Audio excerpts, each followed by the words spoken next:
จะเป็นอย่างไรเมื่อต้องมาเรียนโรงเรียนที่เหมือนถูกขังอยู่ในคุก สวัสดีค่ะสปอยชาแนลก่อนอื่นฝากกดไลค์กดติดตามช่องสปอยของเราด้วยนะคะ วันนี้จะมาสปอยเรื่องนักเรียนต้องขัง EP 1เปิดเรื่องมาที่รันหาทางหนีออกจากโรงเรียนแต่ดันโดนครูจับได้ซะก่อนรันจึงรีบวิ่งหนีเข้าไปในป่าแต่ดันพลาดท่าสะดุดล้มเลยโดนครูจับได้ครูได้นำยากรอกปากรันทันทีทำให้รันเกิดอาการสลึมสลือแต่จู่ๆก็มีครูอีกคนเดินเข้ามาบอกว่าที่นี่คือบ้านของเธอรันสวนกลับไปว่าไม่ใช่ที่นี่คือนรกก่อนจะหมดสติไปตัดภาพมาที่การสอบคัดเลือกนักเรียน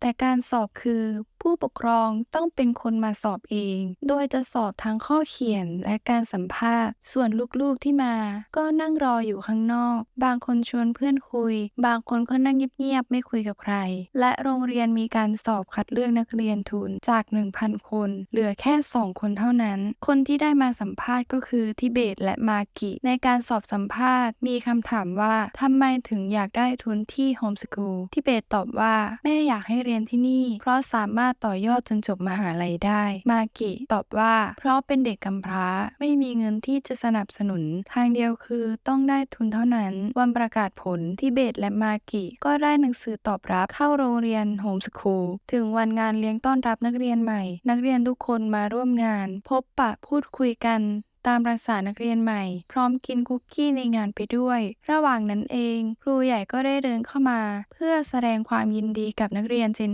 6 ทั้ง 13 คนแต่อยู่ๆไฟในงานก็ดับลงและทันใดนั้นเองทุกคนก็ทยอยกันสลบเพราะในคุกกี้นั้นถูกใส่ยานอนหลับไว้แล้วครูใหญ่จึงแสยะยิ้มพร้อมทั้งกล่าวยินดีต้อนรับสู่โฮมสคูลอีกครั้งเช้าวันถัดมาทุกคนได้มาถึงโรงเรียนนักเรียนทุกคนต่างไม่พอใจกับการกระทำแบบนี้เพราะรู้สึกเหมือนโดนลักพาตัวครูใหญ่ให้เหตุผลว่าผู้ปกครองทุกคนได้รับทราบทุกกฎระเบียบและจัดเตรียมทุกอย่างไว้ให้แล้วแต่ทุกคนก็ยังไม่พอใจอยู่ดีครูใหญ่จึงได้แจ้งกฎว่ากฎข้อที่ 1ห้ามทุกคนใช้เครื่องมือสื่อสารกฎข้อที่ 2ทุกคนต้องเข้านอนพร้อมกันห้ามออกไปข้างนอกในเวลานอนกฎข้อที่ 3ทุกคนต้องตื่นนอนตามกำหนดกฎข้อที่ 4ทุกเสาร์อาทิตย์ต้องทำอาหารกินเองให้ครบ3 มื้อส่วนวันจันทร์ถึงวันศุกร์ทางโรงเรียนจะรับผิดชอบทำอาหารให้เองเช้าวันต่อมาทุกคนบ่นอยากกลับบ้านแล้ว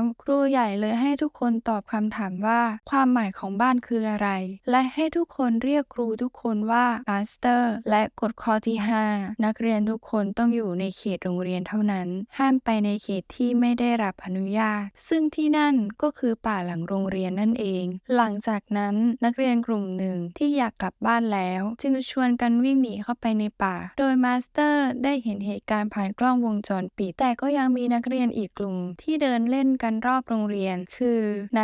มากิทิเบตมากิเล่าว่ามากิและทิเบตมาเพราะเป็นนักเรียนทุนแต่มากิไม่เข้าใจว่าทำไมพ่อแม่นายถึงให้นายมาเรียนที่โรงเรียนนี้อยู่ๆก็มีประกาศจากมาสเตอร์ว่าให้ทุกคนมารวมตัวกันที่ห้องประชุมแต่ภายในห้องประชุมนั้นเหลือนักเรียนแค่6 คนเองมาสเตอร์จึงได้แจ้งว่าให้นักเรียนที่เหลือออกตามหานักเรียนที่วิ่งหนีเข้าไปในป่าเพราะถือว่าเป็นการผิดกฎนักเรียนทุกคนต้องรับผิดชอบร่วมกันกฎข้อที่ 6ทุกคนต้องรับผิดชอบชีวิตของกันและกันในฐานะที่ทุกคนคือเพื่อนกันระหว่างทางที่ออกตามหาเพื่อนๆก็ใกล้มืดแล้วเลยได้แบ่งกันเป็น2 ทีมเพื่อออกตามหาคือกลุ่มบิลเพลงนายและกลุ่มมากิทิเบตเป็น1ก่อนออกตามหาเป็น1ได้ทำสัญลักษณ์ไว้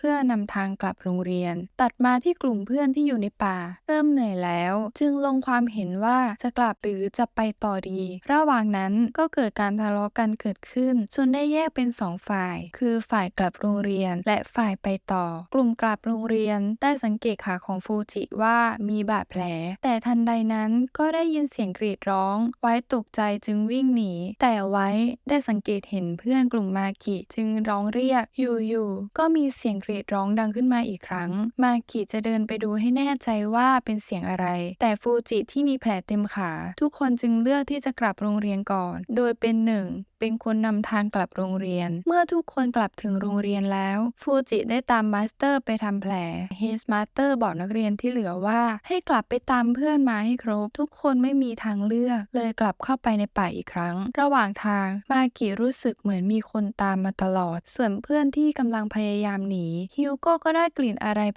ปลกๆฮิวโก้เดินไปดูใกล้ๆก็ได้เห็นของเน่าตายฮิวโก้ตกใจจึงบอกเพื่อนวิ่งแต่ไม่รู้เลยว่าจริงใจวิ่งสะดุดล้มจึงวิ่งไม่ทันกลุ่มเพื่อนกลุ่มในเพลงที่เดินต่อไม่ไหวแล้วจึงขอพักก่อนส่วนบิลที่คิดว่าเหมือนจะหลงป่าแล้วเลยบ่นอยากกลับบ้านนายจึงบอกเพื่อนๆว่าจะพากลับออกไปจากป่านี้เองก่อนที่จะเดินต่อนั้นทุกคนก็ได้เห็นมาสเตอร์ที่ยืนดูเหตุการณ์อยู่ห่างๆกลับมาที่ฮิวโก้ที่หันไปหาเพื่อนจึงได้รู้ว่าจริงใจหายไปฮิวโก้จะกลับไปตามหาแต่มาสเตอร์ก็ได้มาขวางไว้ก่อนส่วนจริงใจที่ไปต่อไม่ไหวเพราะขาบาดเจ็บแต่ทันใดนั้นจริงใจได้ยินเสียงเพื่อนๆเลยตะโกนเรียกให้เพื่อนมาหาทุกคนกำลังจะกลับโรงเรียนมาสเตอร์ก็ได้เดินออกมาพร้อมกล่าวว่าเมื่อหากันครบแล้วเรากลับโฮมสคูลกันดีกว่าโดยทิ้งให้ทุกคนต่างมึนงงพอมาถึงโรงเรียนมากิที่สงสัยว่าเรื่องที่เกิดขึ้นคือการจงใจใช่ไหมครูใหญ่ตอบว่าทั้งใช่และไม่ใช่เพราะนักเรียนบางส่วนจงใจหนีออกไปเองแต่จงใจให้ออกไปตามหากันเองโดยเฝ้าดูอยู่ห่างๆเพื่อให้ทุกคนจดจำไว้ว่า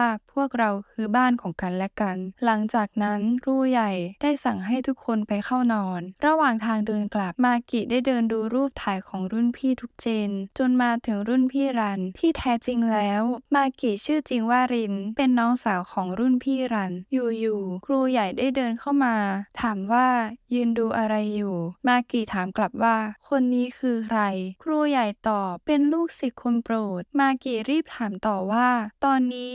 พี่เขาเป็นยังไงบ้างครูใหญ่จึงได้อมยิ้มนิ่งๆและนักเรียนต้องขัง EP 1ก็ได้จบลง